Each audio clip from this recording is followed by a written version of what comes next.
Forget pizza, forget pasta. If you are going to Italy, you have to get this one thing. We woke up this morning ready to leave the wedding venue in Toscana. We were only an hour out of our next destination, so obviously we had to hit a Macca's on the way before we hit Florence. We were spending the next couple of days here until our next wedding down in Sicily. So we dropped our hire car off, thank gosh, and we checked into our new accommodation right in the city centre.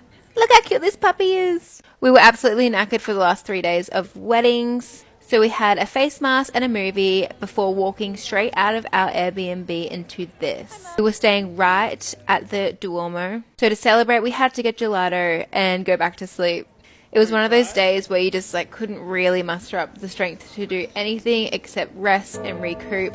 But once we were ready for dinner, we went around to take up all the sights.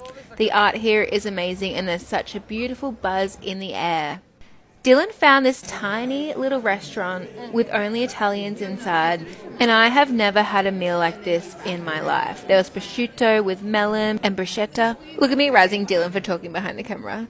Sorry, babe. And then we had boar tagliatelle, and this was the piece of resistance. A Florentine steak that doesn't look like much, but the flavor was intense.